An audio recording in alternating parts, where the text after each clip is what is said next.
Joining us now to break down what the Bank of Canada's decision means for millennials is wealth advisor Naveen Senthamilselvan. Naveen, these rate hikes seem to be never ending and have many millennials stressed about their finances. What are some things they can do to combat inflation?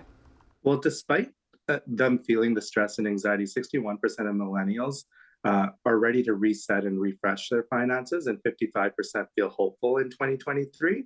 So, one of the things that I would say to do is first take a look at your finances, understand your short term goals, and look to see what are truly your wants versus what is a need. So, for example, I have many friends that go on vacations 2, 3 times a year, and this year they've said they're going to need to cut it out for the next 1 to 2 years and then start again in a few years. It's a good opportunity to get into the market. 71% of millennials feel that there's going to be positive opportunities if you have the means to get into it. So if you start investing now, you're going to be able to start reaping the benefits.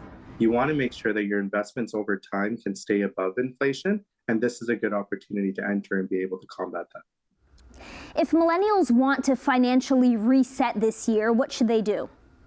First thing is I think you need to be honest with yourself about what is it that you're looking to accomplish. Over the last year, interest rates have risen multiple times. And, if you have a mortgage payment, your payments may have gone up. So first you have to look at your cash flow and understand, are you able to meet your current obligations? From there, I would definitely work with the professional to understand your cash flow needs and what you need to do to be prudent over the next 2 years. And then stick to a plan, right? Whatever you set yourself out to do for the next 2 years, I think you need to stick to it to be able to get out of this successfully. And of course, housing is top of mind with all these interest rate hikes. For millennials looking to get into the market, how should they gauge when a good time would be? Right. When the markets are down, the house prices tend to fall. And then when markets start to go up, pick up again, house prices also pick up. I think you have to look at your personal situation. If you have the funds and you're able to qualify for a mortgage right now, it might be a good opportunity. The prices have significantly come down over the last year or so.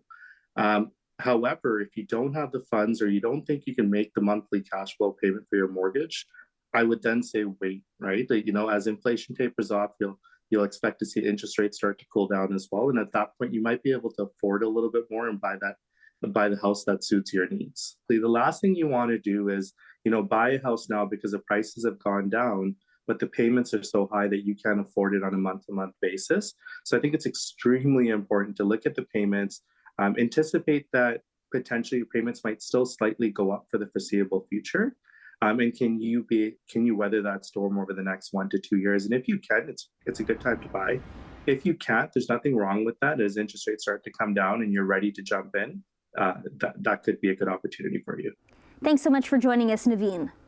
Thank you for having me.